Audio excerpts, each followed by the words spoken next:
என்னதான் தரியணத்தம் போட்டு முத்து மீனா அங்கே இங்கேன்னு ஓடி அலையிறாங்க. ஆனால் காசு கிடைக்கல. ஏலத்துக்கு குறிப்பு வந்துடுதுங்க. இந்த நாள் ஏலம் அப்படின்னு சொல்லிட்டு அப்படியே நெஞ்ச பிடிச்சிட்டு அண்ணாமலை மட்டும் விழுகலைங்க, விஜயா எல்லாருமே அப்படியே ஷாக்கிங் ஆகுறாங்க. இப்போ என்ன பண்ணுறது, போச்சா என் வீடு கைவிட்டு போச்சா போச்சா போக போதே அப்படின்னு சொல்லிட்டு துடிக்கிறாங்க, தவிக்கிறாங்க. மீனா என்ன பண்ணுறாங்க, ஏங்க இப்போ என்னங்க பண்ணலாம், ஒன்றும் பண்ண முடியாது போல இருக்கே, வா நம்ம போய் மேடத்தை பார்ப்போன்னு வக்கீல பார்க்குறாங்க.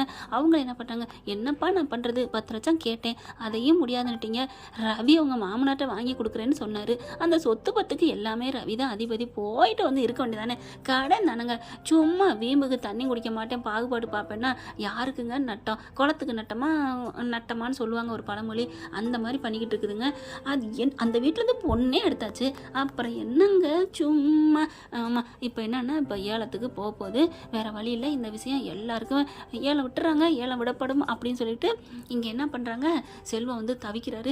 ஏப்பா நம்ம அமைச்சர்கிட்ட போய் பணம் கேட்போமா அப்படின்னு கேட்க, அமைச்சரா கேட்கலாம், 38 லட்சம்லாம் எப்படி செல்வம் கொடுப்பாங்க, மனுஷங்க தேனொழுக பேசலாம், மனசார நல்லதே நினைக்கலாம், ஆனால் பணம்னு வரையில் பகையாயிரும், இருக்கிற சொந்தத்தை இல்லாமையாக்கும், இல்லாத சொந்தத்தை இருக்கவும் செய்யும் இந்த பணம். விட்டுறியா, நட்புக்கு அது ஈடு என இல்லை, நமக்குள்ள விடு, இப்போ உன்ட்ட மட்டும் இருந்தா எனக்கு எப்படி செய்வேன், ஆமாம் முத்து, என் உயிரை கூட கொடுப்பேன் முத்து, நான் உனக்கு செய்ய மாட்டேன் என்ன, நீ என்ன எதுவும் தப்பா நினைக்காதே, என்னடா செல்வம் இப்பெல்லாம் பேசுகிற, சும்மா விடு அப்படிங்கிறாங்க.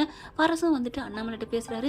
என்னால் முடிஞ்சது ஒரு 5 லட்சம் இருக்குது தரவா அப்படின்னு கேட்க, 5 லட்சத்தை வச்சுட்டு ஒன்றும் பண்ண முடியாது பரசு, நீ போ அப்படிங்கிறாங்க. ஆமாம், எப்படி இந்த பணம் எல்லாம் நம்ம வீட்டில் தங்கம் 1 பவுன் இருந்தாலே 1 லட்சம் வருதேப்பா, அதை வச்சு தான் அப்படிங்கிறாங்க.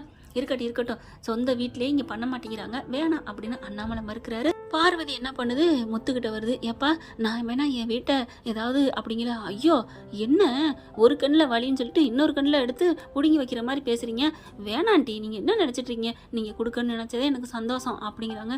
இல்லைப்பா, நீங்கள் எல்லாரும் இப்படி நடுத்தில் இருக்கிறது எனக்கு கஷ்டமாக இருக்குப்பா அப்படின்னு பார்வதி விஜயா வீட்டில் வந்து பேசுகிறாங்க. அதாவது மீனா வீட்டில் வந்து மீனா பார்க்குது, ஏங்க இவங்ககிட்ட அப்படிங்கிற, ஏய் அவங்க என்ன கையில் வச்சுருக்காங்க, என்ன கையில் வச்சுருக்காங்க, வீட்டை அடமான வைக்கவா இல்லை விற்கவான்னு கேட்குறாங்க. அப்படிலாம் வேணாம், நீங்கள் வேணாம்மா, நீங்களே வச்சுக்கோங்க அப்படிங்கிறாங்க. இப்போ என்ன பண்ணுறது, விஜயாட்ட போயிட்டு, அழுகாத விஜயா, நான் எப்படி ஒரு என்கிட்ட நகையெல்லாம் வச்சுட்டு ஒரு 10-15 லட்சம் தரட்டுமா அப்படின்னு கேட்க, அதெல்லாம் வேண்டாம், 38 லட்சத்தையும் கொடுத்தா தான் இனிமேல் பத்திரம் திருப்ப முடியும் அப்படிங்கிறாங்க. ஏலமும் விட்டாச்சு, இனி ஒன்றும் பண்ண முடியாது, பிரயோஜனம் இல்லை அப்படின்றாங்களா. அடுத்து இங்கே பார்த்தா ஸ்ருதி வீட்லையும் பேசுகிறாங்க. ஸ்ருதி வந்து என்ன பண்ணுறதுனே தெரியல, நம்ம கொடுக்குறதையும் வாங்க மாட்டேங்கிறாங்க மாம் அப்படிங்கல. அச்சா என்ன அச்சா பண்ணுறது அப்படிங்கல, அவங்க வீம்பு படிக்கிறாங்க போல, நம்ம என்ன பண்ண முடியும், அவங்க மட்டும் ஊன்னு சொல்லட்டும், ஒரே கேஸாக நான் 38 லட்சம் கொடுத்துட்றேன், நீங்கள் கொடுத்துட்டு ஒரே இழுக்கிறீங்களே அவங்க பெத்த பிள்ளைய, அவங்க விடுவாங்களா என்ன, என்னம்மா நீ லூஸ் மாதிரி பேசுகிற, நாங்கள் மட்டும் பெத்த பிள்ளைய விட்டுட்டு இருக்கலையா, ஆணும் பெண்ணும் சமங்கிறாங்களே, அப்போ அவங்க மட்டும் வீட்டில் வச்சுக்கலாம், நான் மட்டும் விட்டுட்டு இருக்கிறோமா அப்படி சொல்ல, இதெல்லாம் லாஜிக்கா, எல்லா இடத்துலையும் இப்படி நடக்கிறது காலங்காலமாக வந்துட்டுருக்கு, என்ன மம்மி பண்ண சொல்கிறீங்க, ஏண்டி நீ தான் புதுமையானவளாச்சே, ஏன் அம்மா வீட்டில் இருந்தா என்னன்னு கேட்க வேண்டியதானே, எனக்கு அதெல்லாம் பிரச்சனை இல்லைம்மா, புருஷன் வீட்டில் இருக்கணும், பொண்ணுங்க பிறந்த வீட்டில் இருக்கக்கூடாது அப்படிங்கிற நான் லாஜிக்கில் போய் இருக்கலை, எனக்கு மனசு ஹாப்பியாக இருக்கிறது அந்த வீடு, என் ஹாப்பியாக தான் நான் பார்க்க முடியும், ஏண்டி இந்த வீட்டில் நீ இத்தனை நாள் இல்லையா, ஹாப்பியாக இல்லையா அப்படின்னு கத்துறாங்க. எங்கேம்மா, நைட்டுக்கு வருவேன், சாப்பிட்டுட்டு தூங்குவேன், சில நேரங்களில் வெளியிலே சாப்பிட்டு வந்துடுவேன், காலையில் எழுந்திரிச்சிட்டு வேகமாக ஓடிடுவேன், பொழுதுக்கும் நான் வெளியில் தானே பறந்த உலகமாக கழிச்சிட்டு இருந்தேன், இப்போ வந்துட்டு இந்த வீட்டில் சந்தோஷமாக இருக்கலான்னு சொன்னால் பொய்யா சொல்லக்கூடாது வாயிருக்குன்னு அப்படிங்கிறாங்க. இங்கே பார், நாங்கள் நல்லதாண்டி நினைப்போம், உனக்கு இந்த சொத்து பத்து அப்புறம் உங்களுக்கு தானடி, யாருக்கு வேணும், உங்கள் காலத்துக்கு அப்புறம் எங்கள் காலத்துக்கு அப்புறம் உனக்கு தாண்டி, நான் சொல்கிறத முழுசாக கேளுங்கம்மா, எல்லாத்தையும் ஆதரவற்ற இல்லத்துக்கு நான் கொடுத்துருவேன், அதுதான் ரவியும் சொல்லிட்டு இருக்காரு, நாங்கள் உழைச்சி முன்னுக்கு வருவோம், எங்கள் பிள்ளைகளுக்கு சேர்ப்போம் அப்படி சொல்ல, ஏண்டி நீங்கள் மட்டும் உழைச்சி உங்கள் பிள்ளைகளுக்கு சேர்த்து வைக்கலாம், ஆனால் நாங்கள் உழைச்சது மட்டும் எங்கேயோ கொண்டு கொடுக்கணுமா அப்படி சொல்ல, லாஜிக்கெல்லாம் சரியாக தான் இருக்குது, ஆனால் நீ உண்மையாக உழைச்சிருந்தா அதை வாங்கிக்குவேன், என்னடி புருஷன் வீட்டுக்கு போனோன்னா அந்த பக்கம் பேசுறியா, நான் நியாயத்தை தம்மா பேசுகிறேன் விடுமா அப்படின்றாங்க. அப்புறம் ஸ்ருதி போனதுக்கப்புறம், ஏங்க இப்போ என்னங்க பண்ணுறது, அவள் கிடக்கிறா விடு, அதுக்காண்டி புள்ளைய விட்டுற முடியுமா என்ன, ஐயனார் துணையில் நிலா எவ்வளோ பண்ணுறா, அவங்க விட்டுட்டாங்களா என்ன, நமக்கு தேவை நம்ம புள்ள முக்கியம், என்ன ஒன்று நம்ம மாப்பிள்ளையோட கூப்பிட்டுக்கலான்னு பார்க்குறோம், விடு, அதுக்கு நான் ஒரு ஐடியா பண்ணுறேன் அப்படின்னு சொல்லிட்டு என்ன பண்ணுறாங்க, பணத்தை ரெடி பண்ணுறாங்க. ரெடி பண்ணிவிட்டு 38 லட்சம் உடனே எடுக்கிறாங்க. எடுத்துகிட்டு சிந்தாமணி தேடி போகிறாங்க. சிந்தாமணிட்டு போய், இந்தா உனக்கு பணம் தானே தேவை அப்படின்னு கொட்டுறாரு. பணத்தை பார்த்தோன்னா ஆடி போகிறாங்க. இந்த பணத்தை வச்சு பத்திரத்தை கொடு, அதுக்கு நான் என்ன காதில் பூவா சுற்றிட்டு இருக்கேன். என்னோட எய்ம், என்னோட டார்கெட், என்னோட லட்சியம் எல்லாமே அந்த சிட்டிக்குள்ளே சென்ட்ரல் இருக்க அந்த வீடு, அதுக்காக தான் நான் எல்லாம் பண்ணிகிட்ருக்கேன். அப்படி இருக்கையில் என்ன சார் நீங்கள் அப்படி சொல்ல, இங்கே பாருங்கள் அவ்வளோதான், உங்களுக்கு என்னை பற்றி உங்களுக்கு தெரியாது அப்படின்னு அவங்க ரவி அப்பா சொல்ல, ரவி மாமனார் சொல்ல, இவங்க உடனே சிந்தாமணி, உங்களை பற்றி எனக்கு தெரியாதா? யாருக்கு தெரியாது? நீங்களாம் கில்லாடின்னு எனக்கு தெரியும், ஆனால் நான் கில்லாடிக்கு கில்லாடி அப்படி சொல்ல, நீ பெரிய ஆள் தான் நான் கேள்விப்பட்டேன், ஆனால் இங்கே பார், உனக்கு இந்த பணம் வேணுமா வேணாமா, மரியாதையாக கொடுக்க முடியாதுங்க. நாளைக்கு ஏலம் விடுறதான், வேணும்னா நாளைக்கு ஏலத்தில் வந்து எடுத்துக்கோங்க. அப்படியே திமுரு வச்சு பேசுறியாடி, இருடி அப்படின்னு பார்த்துட்டு அங்கேருந்து கிளம்பிடுறாங்க. போடா நீலாம் என் கொசு. யாருகிட்ட? சிந்தாமணிக்கிட்டே என்ன? அக்கா நீ சூப்பர்க்கா, எப்படிக்கா இப்பெல்லாம் பேசுகிற? கூட இருக்கவங்க பேசுகிறாங்க, கும்மி அடிக்கிறாங்க, சிஞ்சா கொட்டை இந்தாங்கடா வச்சுக்கங்கடா, எனக்கு தெரிஞ்ச என்னை புரிஞ்சுக்கிட்ட ஒரே ஜீவன் நீங்கள் தான்டா அப்படின்னு சொல்லிட்டு நல்லா சந்தோஷமாக இருக்குதுங்க. அடுத்து பார்த்தீங்கன்னா காலையில் ஏலத்துக்கு எல்லாம் வந்துடுறாங்க. அண்ணாமலை அப்படி கவலையோடு வந்து நிற்கிறாரு. என்ன பண்ண போகிறாங்களா, ஏது பண்ண போகிறாங்களான்ட்டு இங்கே ரவி அப்பாவும் ரவி மாமனாரும் வந்துடுறாருங்க. வந்துட்டு பணத்தோடு வந்துடுறாரு. ஸ்ருதி அப்பாங்கிறதுக்கு பதில் ரவி தான் முன்னுக்கு வராரு. என்னன்னு தெரியலங்க, அதை நினச்சிக்காதீங்க, அதை அழிச்சிருங்க. இப்போ எல்லாரும் உட்காந்துடுறாங்க, ஏலத்துக்கு எடுக்க போகிறாங்களே. இப்போ நம்ம பார்வதியும் வந்துடுறாங்க. பார்வதி ஒரு திட்டத்தோடு தாங்க வந்திருக்கிறாங்க. இங்கே அவங்களும் வந்திருக்காரு. யாருன்னா அவங்க ஃப்ரெண்டு இருக்கார் இல்லையா சிவம், அவர் எல்லாருமே வந்துட்டாங்க. இந்த சொந்த பந்தம் ஃபுல்லாக, ஏன் ரோகிணியே ஒரு வாரத்தில் நிற்கிதுன்னா பார்த்துக்கோங்களேன். இங்கே சிந்தாமணி இவங்களும் பேசுகிறாங்கன்னு தெரிஞ்சிருச்சா, சிந்தாமணி வருவாங்க, சிந்தாமணி அந்த பையன் சொல்லிட்டானா, அதனால் இவங்க நல்லா இப்போ நிற்கிறாங்களா பார்க்குறாங்க. ஏலம் இப்போ அவங்களுக்கு 38 லட்ச ரூபா கொடுக்கணும், அதுக்கு மேலே ஏலம் வந்தால் எடுத்துக்கோங்க அப்படின்னு சொல்ல என்ன பண்ணுறாங்க, ஏலம் விடுறதுக்கு ரெடியாக இருக்கிறாங்க.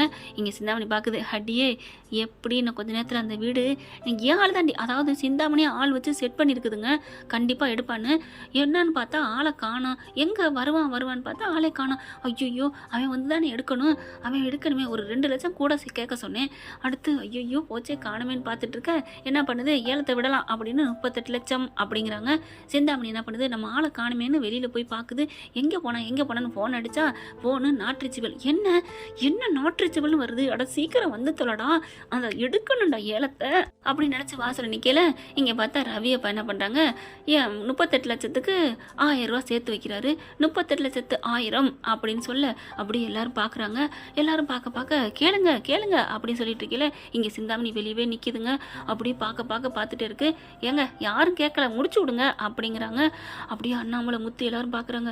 38 லட்சத்து 1000மா, என்னப்பா அது மீதி வந்தால் நமக்கு கிடைக்கும், அதை வச்சு கொஞ்சம் ஏதாவது பண்ணிக்கலாம், வீடு பிடிச்சிக்கலான்னு பார்த்தா அவங்களோட திட்டம் என்ன, அவங்களோட எண்ணம் என்னன்னா ஒரு 2 கோடி 1 கோடி போகும், அது நமக்கு ஒரு கை கிடைக்கும் 1 கோடி, அதை வச்சு ஒரு வீடுக்கு போகலான்னு பார்த்தா வெறும் 38 லட்சத்து 1000ன்னு. அதுவும் ஸ்ருதி அப்பா கேட்குறாங்க. என்னம்மா ஸ்ருதி, தெரியல மாமா, தெரியல அண்ணா அப்படின்னு ஒவ்வொருத்தட்டையாக சொல்கிறாங்க. அதாவது மீனா முத்து எல்லாரும் கேட்க தெரியல முத்து அப்படின்னு சொல்லிட்டு இருக்கேலே, சரிங்க ஒரு தரம் அப்படின்றாங்க. 38 லட்சத்து 1000 2 தரம் 3 தரம் சொல்லி முடிக்க அங்கேருந்து ஓடி வராங்க சிந்தாமணி. ஐயோ முடிச்சிட்டிங்களா, யார் முடிக்க சொன்னது அப்படின்னு சொல்ல, மாமா நீ ஏலத்துக்கு விடுறதோட அவ்வளோதான், நீ வந்து இதெல்லாம் பேசக்கூடாது, ஏலம் எடுக்கணும், நாங்கள் குறித்த டயத்தில் எடுத்து முடிச்சாச்சு அப்படின்னு சொல்ல, எவ்வளவு அப்படின்னு கேட்க, உனக்கு எவ்வளோ போனால் உனக்கு என்ன, உனக்கு 38 லட்சம் வருதா, அதோட போயிட்டே இருக்கணும் டுட்டு அப்படிங்கிறாங்க. டுட்டுன்னா அதுக்கு முன்னாடி மூடி அதை போட்டுக்கோங்க. அப்படி பார்க்குறாங்க, வாயை மூடுறாங்க. யார் எடுத்தது அப்படின்னு கேட்க, யார் எடுத்த, நீங்கள் எங்கேம்மா போனீங்க, இல்லை ஒரு ஆளை தேடி போனேன் அப்படின்னு சொல்ல, கரெக்டாக அக்கா நான் வந்துட்டேன் அப்படின்னு வேகமாக ஓடி வரான்.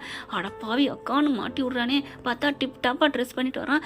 எப்படா வந்த, அக்கா நான் பார்க்கா பணம் கொண்டு வந்துட்டேக்கா, 45 லட்சம் நீ சொன்ன மாதிரியே, நீ ஒரு 5-6 லட்சம் கூட கேட்க சொன்னில்ல, வாங்க வந்துட்டேன்க்கா அப்படிங்கிற. எங்கடா போனேன், அக்கா வண்டி எடுக்கவே மாட்டேன்டுச்சுக்கா, அப்புறம் தவறி எப்படியோ ரிப்பேர் பண்ணி எடுத்துகிட்டு வந்துட்டேக்கா.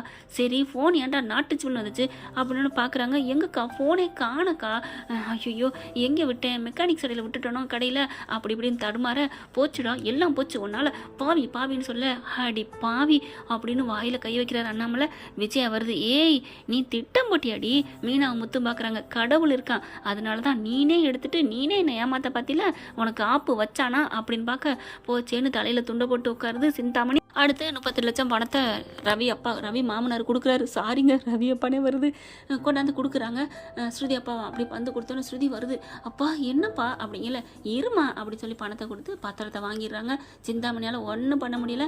என்ன சிந்தாமணி, நான் உன் வீட்டுக்கு வந்து கேட்டேன், நீ கொடுக்க மாட்டேன்ட்ட, நான் இங்கே வந்து வாங்கிக்கிட்டேன். எதுக்கு இந்த இது பத்தியில் எனக்கு இங்கே வந்ததில் ஒரு 1000 ரூபா நட்டம், அவ்வளோதான் அப்படின்னு சொல்ல அப்படியே முறைச்சி பார்க்க எல்லாரும் ஷாக் ஆகுறாங்க.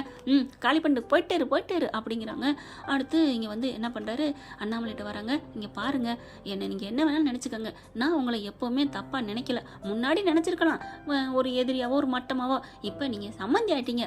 அதனால் அந்த வீடு உங்களுக்கு நான் கொடுக்குறதுல ரொம்ப பெருமைப்படுறேன். உங்களுக்கு நான் தானம் பண்ணேன்னு நினச்சிக்கோங்க, நீங்கள் திருப்பியெல்லாம் தர வேணாம். குடுக்கையில் இப்படி ஒரு கேள்வியை கேட்டால் அவன் தன்மானம் உள்ள மனுஷன் வாங்குவானா என்ன? அப்படி கொடுத்து வாங்க போயில அப்படியே சொன்னோன்னா கையை எடுத்துறாரு. விஜய் என்ன பண்ணுது, வேகமாக அந்த பத்திரத்தை கொடுங்க சம்மந்தி அப்படின்னு பறிக்க முத்து அப்படியே பறித்து அவங்க கையிலே கொடுத்துட்றாங்க. யாருக்கு வேணும் இந்த பத்திரம்? டேய், இந்த பத்திரத்துக்காக தானடா தவிச்சோம், இப்போதைக்கெல்லாம் நீ லாஜிக்கு கேசிக்குன்னு பேசாதடா, நமக்கு வீடு முக்கியண்டா அப்படின்னு விஜயா சொல்ல அப்படியே ஸ்ருதி பார்க்குது.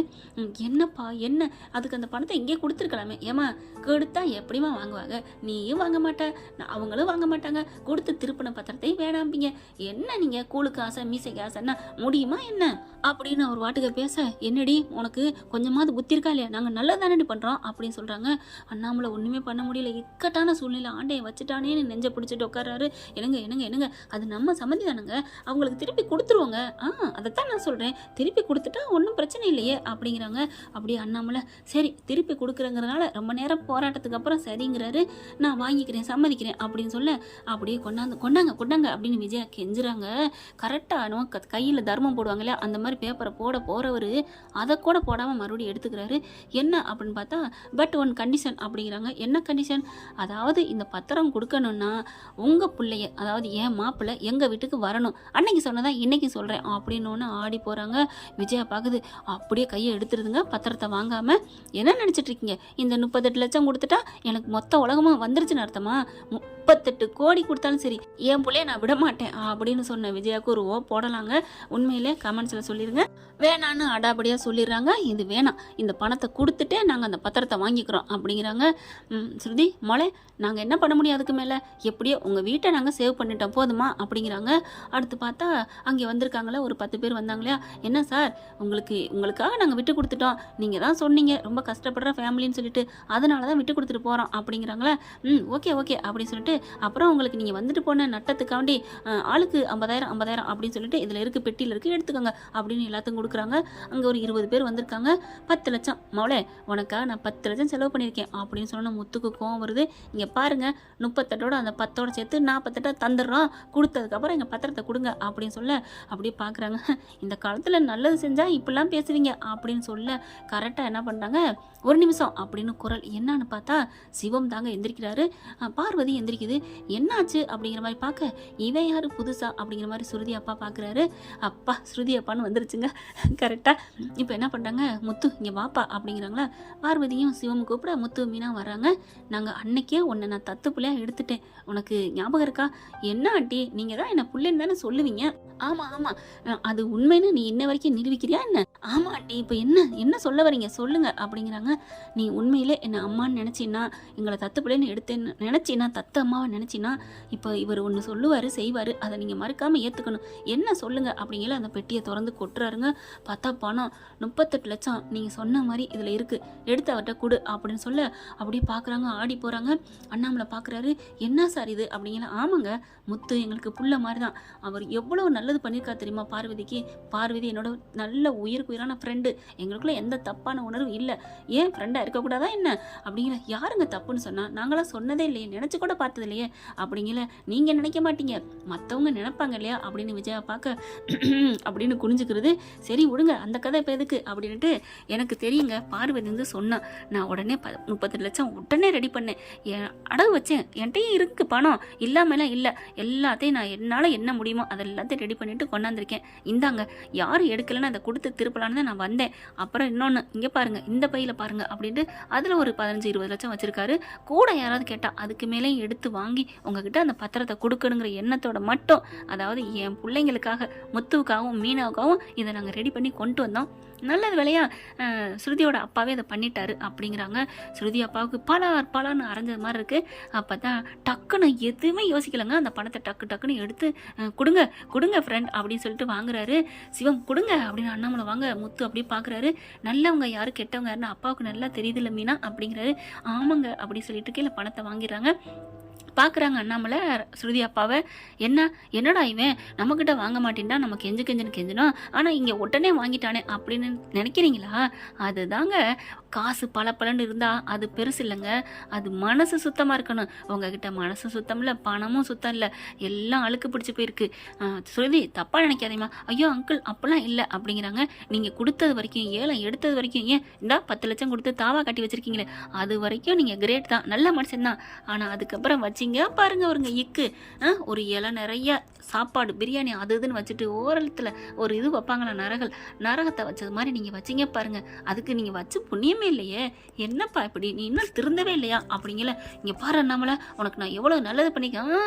இவங்க பண்ணாங்க பாருங்க, இதுக்கு பேர் தான் நல்லது, நீ பண்ணதுக்கு பேர் நல்லது இல்லை.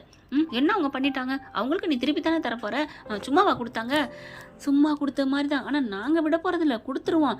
முத்து மீனா எங்களுக்கு அப்புறம் யாருப்பா, இது உங்களுக்கு சும்மா தான், நீங்கள் திருப்பியெல்லாம் தர வேணாம். ஐயோ அப்படிலாம் வேணாம், நாங்கள் தந்துடுவோம் அப்படிங்கிறாங்க. நீ தந்துட்டா நாங்கள் உங்கள் மூஞ்சிலே முழிக்க மாட்டோம், நாங்கள் இப்போயே போயிடுவோம் அப்படின்னு சிவமும் பார்வதி சொல்ல, ஐயோ ஆண்டி அப்படிலாம் இல்லை, விட்டுருங்க நாங்கள் தரல அப்படிங்கிறாங்க.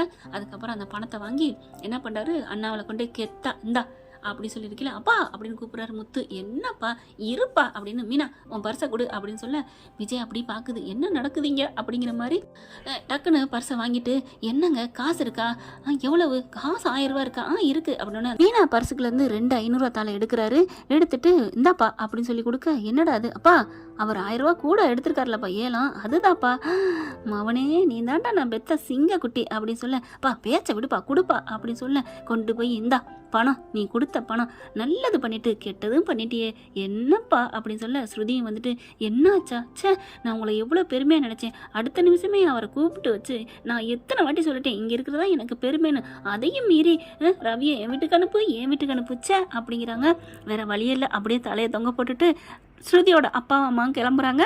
பணத்தை கொடுத்துட்டு பத்திரத்தை வாங்கின கையோட அப்படி ஒரு சந்தோஷம், அப்படியே மேலே வானத்தை பார்க்குறாரு நம்ம அண்ணாமலை. அதுக்கப்புறம் சிவத்தை கட்டி பிடிச்சிக்கிறாங்க. பார்வதி மீனா இவங்க கட்டி பிடிச்சிக்கிறாங்க. அப்படியே பார்வதி முத்துவையும் சேர்த்து கட்டிக்கிறாங்க. விஜய் என்ன பண்ணுது, பார்வதி நானும் உன்னை கட்டி பிடிச்சிக்கலாமா அப்படின்னு தோள்பட்டையை சுரண்ட, வா அப்படின்னு சொல்லிட்டு கட்டிக்கிறாங்க. இங்கே அப்படி ஒரு சந்தோஷம், ரவியும் ஸ்ருதியும் அப்படி எல்லாரும் ஒன்று சேர்ந்து கட்டிக்கிறாங்களா. ஆனால் இந்த நிலைமையில கூட மனோஜ் ஒன்றுக்கு எடுபடாத புள்ளைன்னா உருப்படாமல் போனதுன்னா அது ஒன்று தாங்க. ரொம்ப செல்லம் கொடுத்தா இப்படி தாங்க போகும். என்ன ஃப்ரெண்ட், இப்படிலாம் போனால் நல்லா தானே இருக்கும். பார்க்கலாம் என்ன நடக்க போகுதுன்னு. இந்த பதிவு உங்களுக்கு பிடிச்சிருந்துச்சுன்னா உங்க பொண்ணான கையால் ஒரு லைக்கை போட்டு சப்ஸ்கிரைப் பண்ணி ஆதரவு கொடுங்க அன்பு உறவுகளே. Thank you friend. இந்த வீடியோ உங்களுக்கு பிடிச்சிருந்தா தயவு செய்து லைக் பண்ணுங்க. இன்னும் அப்டேட்ஸ்க்காக சேனலை சப்ஸ்கிரைப் பண்ண மறக்காதீங்க. நம்ம கிட்ட இருக்க எல்லா சேனல்ஸோட லேட்டஸ்ட் வீடியோ அப்டேட்ஸ்க்காக மேல ரைட் சைடுல காட்டுற லிங்கை கிளிக் பண்ணி வாட்ஸ்அப் குரூப்ல ஜாயின் பண்ணுங்க. உங்களிடம் விடைபெறுவது நான் உங்கள் மெஹர்.